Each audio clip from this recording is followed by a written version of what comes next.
Hello friends, welcome to अपना prime. ये है लैंड ऑफ गॉड किंग का एक और episode. Now let's begin.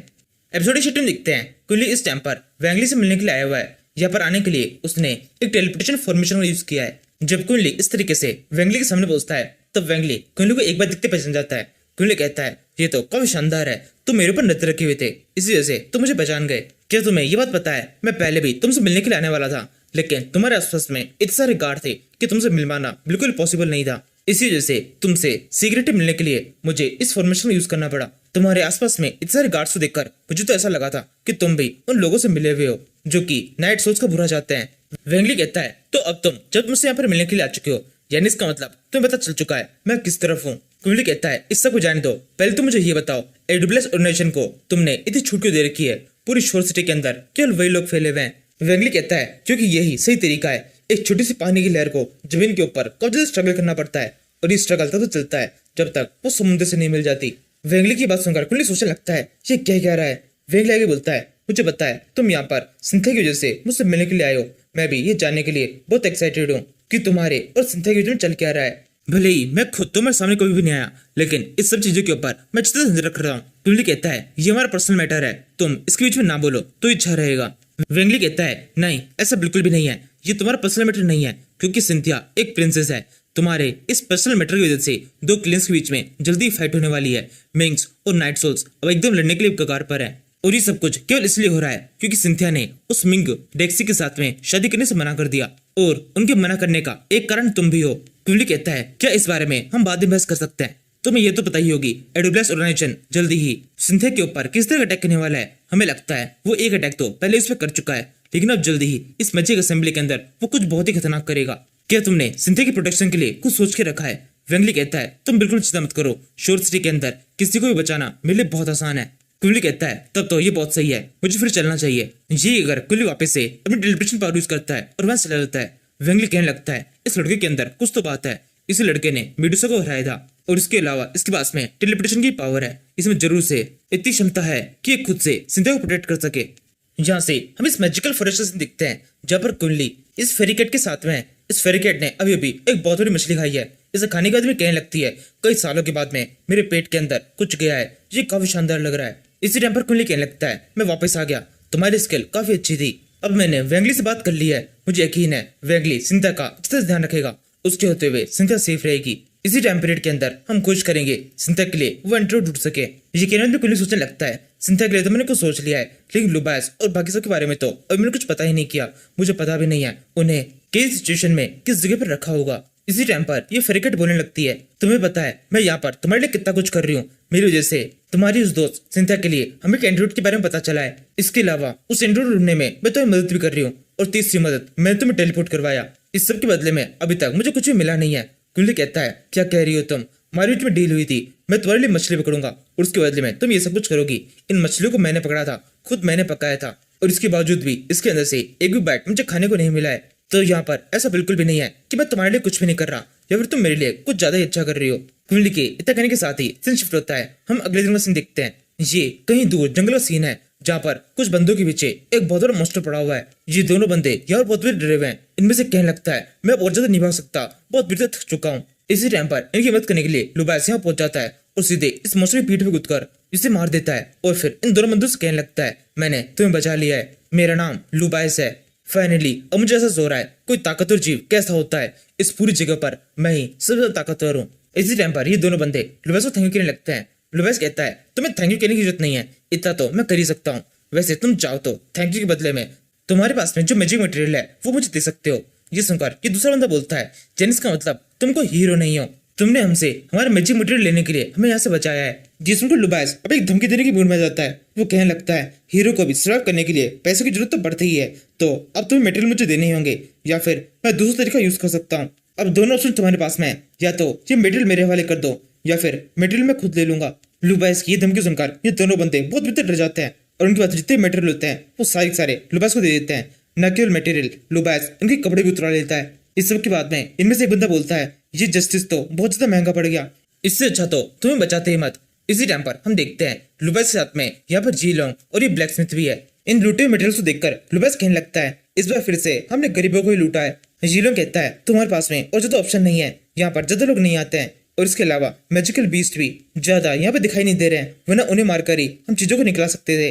Blacksmith कहता है अगर तुम लोगों को ये मेटल्स नहीं चाहिए तो इन मेटल्स को तुम मेरे हवाले कर दो, इन्हें फॉर्ज करने के बाद में मैंने काफी शानदार बना सकता हूँ। इसी टाइम पर इस जगह पर एक मॉन्स्टर घुराने की आवाज आती है। इस तरह को लुबैस कहने लगता है ये तो एक मॉन्स्टर की आवाज है, चलो जल्दी से इस जंगल के और अंदर चलते हैं और उसे मारते हैं। जीलोंग कहता है हाँ तुम बिल्कुल ठीक कह रहे हो, आवाज सुन के ऐसा लग रहा है मॉन्स्टर काफी ज्यादा ताकतवर है। ब्लैकस्मिथ कहने लगता है जब मॉन्स्टर ताकतवर होता है तो उसकी तरफ नहीं उसे दूर भागना चाहिए। इस बात से सुनकर ऐसा लग रहा है वो भी जरूर से कोई किंग कॉन्ग होगा, हमें उस तरफ नहीं जाना चाहिए, हमारे ऊपर मिंग से खतरा है, हो सकता है किसी मिंग ने हम पर अटैक करने के लिए उसे भेजा हो। लुबैस कहता है ये तो और भी ज्यादा अच्छा रहेगा, चलो तेजी से उस तरफ चलते हैं, उस किंग कॉन्ग को हम बहुत बेहतर से पीटेंगे, हमें आगे चलकर एक बहुत ताकतवर बीस्ट सेंटर बनना है, इस तरीके से हम बीस्ट से डर नहीं सकते हैं।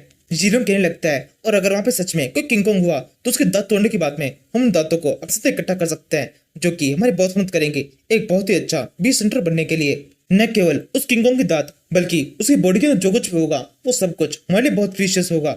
ब्लैकस्मिथ कहता है तो फिर ठीक है, मैं भी तुम्हारे साथ में चलता हूँ, मुझे भी एक बहुत शानदार ब्लैकस्मिथ बनना है, तो मैं इस तरीके से किसी भी से डर नहीं सकता हूँ। तभी एकदम से इस जगह पर दो बंदे पहुंच जाते हैं जो कहने लगते हैं वहीं रुक जाओ, तुम लोग कहीं नहीं जा रहे, तुम्हें पता है ये पूरा एरिया हमारा है, अगर तुम्हें यहाँ पर कहीं भी घूमना है तो तुम्हें इसका टैक्स देना होगा। इसी टाइम पर ये दूसरा बंदा कुछ बोलने लगता है, इसके तुरंत बाद इनकी बहुत बुरी तरह से पिटाई हो जाती है। इतनी बुरी तरह से पिटने के बाद में ये इन बातों पूरी करता है और एंड में कहता है इन लोगों ने तो बहुत बुरी तरह से पीट दिया, हमारे इलाके में से हमारी पकड़ धीरे खत्म होती जा रही है। इसी टाइम पर लुबैस कहने लगता है ये दोनों भी बहुत ज्यादा गरीब थे, इनके पास में भी कुछ खास मटेरियल नहीं मिले। लुबैस के कहने के बाद हम नोटिस करते हैं इन दोनों को भी नंगा कर दिया गया है, इनके जितने मटेरियल थे वो सारे लुबैस ने लूट लिए हैं। यहाँ से हम थोड़ी दूरी पर एक गुफा का सीन दिखते हैं जहाँ पर एक किंग कॉन्ग है, थोड़ा ठीक से देखने में पता चलता है ये केवल किंग कॉन्ग का सर है, इसे पहले ही किसी ने मार दिया है, ये असल में एक डीमन है।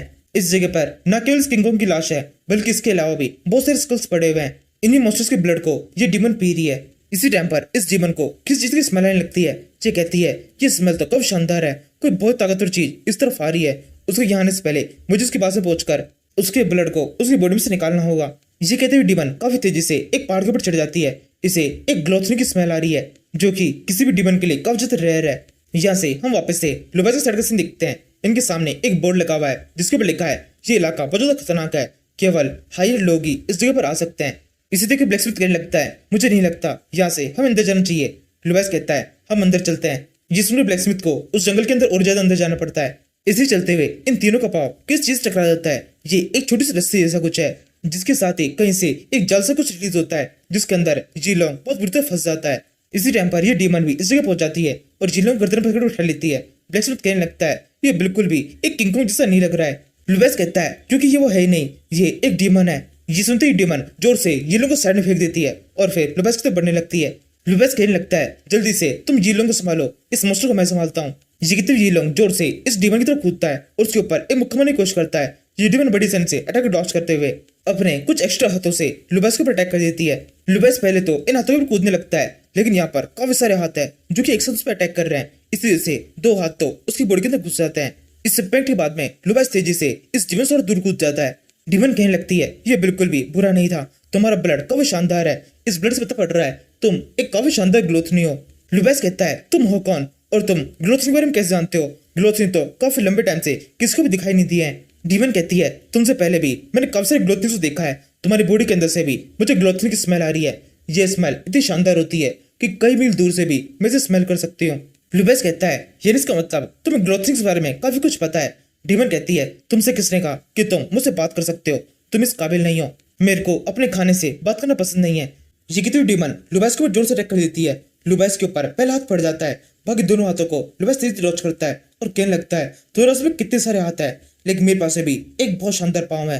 ये कहती हुई लुबैस बहुत तेजी से घूमता है और इस डीमन के ऊपर एक जोरदार लात मार देता है। लात खाने के बाद में ये डीमन भी जवाब के रूप में लुबैस के ऊपर एक लात मारती है और लुबैस को खुद दूर फेंक देती है और फिर आगे कहने लगती है तुम्हारी पावर काफी अच्छी है, तुम्हारी पावर एक हाफ डीमन के बराबर है। लुबैस कहता है क्या कह रही हो तुम, मैं एक ग्लोथनी हूँ, मेरे पास में फ्यूरियस बीस्ट की पावर है। ये सुनकर अभी डीमन हंसना शुरू कर देती है और कहती है क्या बकवास कर रही हो तुम, फ्यूरियस बीस्ट की पावर, तुम तो एक प्योर ग्लोथनी भी नहीं हो और खुद को एक फ्यूरियस बीस्ट कह रहे हो। एक असली फ्यूरियस बीस्ट तुम जितना कमजोर नहीं होता, तुम तो एक छोटे सुअर की तरह हो जिसको बड़ी सैनी से मार के खाया जा सकता है, या फिर तुम्हें एक लैब का चूहा भी खा जा सकता है जिसको एक ग्लोथनी और एक कमजोर से ह्यूमन ने साथ में आकर बनाया है। तुम केवल एक एक्सपेरिमेंट से बढ़कर कुछ भी नहीं हो, या फिर हम तुम्हें एक मजाक भी कह सकते हैं। तुम्हें पता है बहुत सारे ऐसे ह्यूमंस होते हैं जिनको खुद से कल्टीवेशन करने के लिए काफी सारे बीस्ट की एनर्जी की जरूरत होती है। इसी वजह से तुम्हें बनाया गया है ताकि तुम्हारी एनर्जी को यूज किया जा सके। लुबेस कहता है क्या कह रही हो तुम, मैं केवल एक एक्सपेरिमेंट हूँ। डीमन कहती है हाँ तुम एक फेल एक्सपेरिमेंट हो। लुबेस कहता है नहीं ऐसा बिल्कुल भी नहीं है, मैं कोई एक्सपेरिमेंट नहीं हूँ। और तुम मेरे बारे में इतना सब कुछ कैसे जानती हो, क्या तुम्हें पता है मेरी मॉम कौन है? डीमन कहती है तुम ह्यूमन बहुत ज्यादा टाइम वेस्ट करते हो, अभी तुम मरने वाले हो तो क्या करोगे जान के तुम्हारी मॉम कौन है? बस अब तुम एक बार मर जाओ, उसके बाद में तुम्हें तुम्हारे सारे सवालों की जवाब मिल जाएंगे। ये कहते हुए डीमन जोर चलकर अपने अटैक कर देती है। इसकी बॉडी के अंदर से काफी सारा जलावा निकलता है जो कि तेजी से लुबेस की बॉडी के ऊपर लिपट जाता है। और फिर इसके बाद में ये डीमन वापस से अपने सारे हाथों से लुबेस के ऊपर अटैक कर देती है और उसे कहने लगती है अब तुम देखो तुम्हारी बॉडी के अंदर कितने सारे छेद होते हैं। इसी टाइम पर लुबेस एक बहुत ही शानदार तरीके से उछल जाता है, जिसके साथ ही वो बड़ी आसानी से इसके सभी हाथों को डॉच कर लेता है। और फिर जानवर वाली अपनी स्पेशल पावर यूज करते हुए इस जीवन के एक हाथ के ऊपर बहुत जोर से काटकर उसे उसकी बॉडी से अलग कर देता है। यहाँ पे ये सब कुछ लुबेस ने बिना अपने हाथों को यूज किया है क्योंकि उसकी पूरी बॉडी इस जाल के अंदर जकड़ी हुई थी। इस जीवन से थोड़ा दूर जाने के बाद में लुबेस तेजी से इसी हाथ का यूज करके खुद को इस जाल से फ्री करता है। और फिर उस जीवन के हाथों खाते हुए कहने लगता है तुम्हारा टेस्ट मुझे बिल्कुल पसंद नहीं आ रहा है, तुम्हें देख के लगता है तुम कोई क्रैब टाइप की मॉन्स्टर हो, तुम्हारा स्वाद थोड़ा और ज्यादा अच्छा होना चाहिए था। जिगित लुबेस धीरे धीरे करके उस जीवन के पूरे हाथों खा जाता है। उस जीवन को इससे बहुत गुस्सा आता है। वो कहने लगती है मैं यहाँ पर तुम्हें खाने के लिए आई थी, तुम यहाँ पर मेरे किसी पार्ट को नहीं खा सकते हो। इस जीवन के इतना कहने के साथ ही ये फाइट लगातार कंटिन्यू रहती है और यहीं पर इस सीरीज का एपिसोड खत्म हो जाता है। Thank you for watching.